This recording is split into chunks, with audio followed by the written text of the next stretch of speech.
This video sponsored by EduQuest. இது online courses provide பண்ணுற company.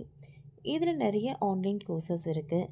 Advanced marketing combo, digital marketing student combo, accounting and GST combo, advance stock marketing, இன்னும் நிறைய courses இருக்குது. இதோட link உங்களுக்கு டிஸ்கிரிப்ஷனில் கொடுக்குறேன். தேவைப்படுறவங்க யூஸ் பண்ணி பாருங்கள். The struggle to find courses that truly speak your language, it's finally over. Welcome to EduQuest, where learning is made just for you.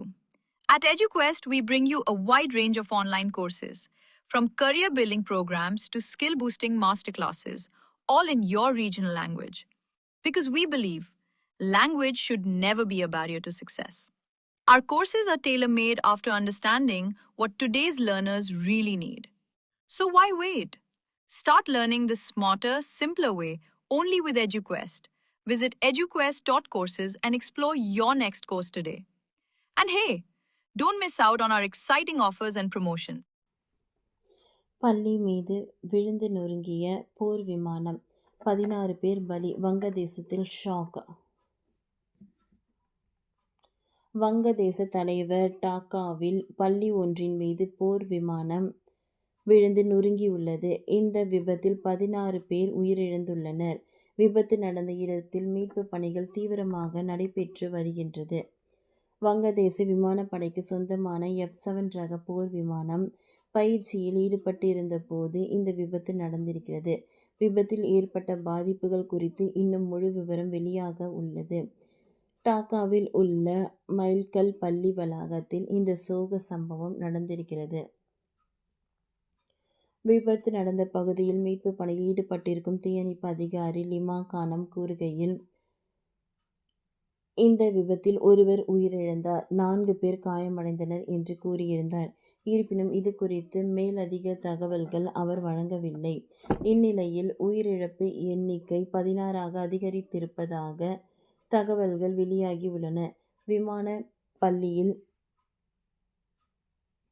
மீது மோதியதுடன் தீப்பிடித்தது. தூரத்தில் இருந்து பார்த்தாலே புகை வெளியேறுவதை காண முடிந்தது என்று AP செய்தி நிறுவனம் தெரிவித்தது. தீயை அணைக்க 8 தீயணைப்பு வாகனங்கள் சம்பவ இடத்திற்கு விரைந்து சென்றிருக்கின்றன. விபத்துக்கு பிறகு எடுக்கப்பட்ட வீடியோவில் புல்வெளி அருகே பெரிய தீப்பிழம்பு எரிந்து கொண்டிருந்தது. அதிலிருந்து கரும்புகை வெளியேறியது. தூரத்தில் இருந்து மக்கள் கூட்டம் வேடிக்கை பார்த்து கொண்டிருந்தது. விபத்து நடந்தபோது மைல்கல் பள்ளியில் குழந்தைகள் இருந்ததாக தகவல்கள் வெளியாகியுள்ளன.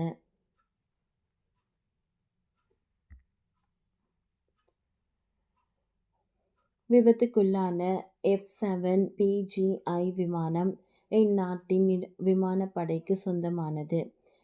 வங்கதேச இராணுவ வட்டாரங்கள் உறுதி செய்கின்றன. விபத்தில் உயிரிழந்தவர் யார்? மாணவர்கள், ஆசிரியர்களுக்கு ஏதேனும் பாதிப்புகள் ஏற்பட்டிருக்கிறதா என்பது குறித்தும் கேள்விகள் எழுந்திருக்கின்றன.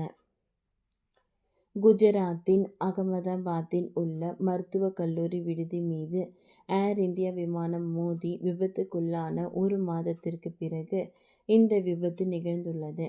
அந்த விபத்தில் விமானத்தில் இருந்து 242 பேரில் 241 பேரும், விமானம் மோதிய கட்டிடத்தில் இருந்த 19 பேரும் உயிரிழந்தனர் என்பது குறிப்பிடத்தக்கது. ஓகே ஃப்ரெண்ட்ஸ், இந்த வீடியோ உங்களுக்கு யூஸ்ஃபுல்லாக இருந்ததுன்னா லைக் பண்ணுங்கள், ஷேர் பண்ணுங்கள், சப்ஸ்கிரைப் பண்ணுங்கள். தேங்க்யூ.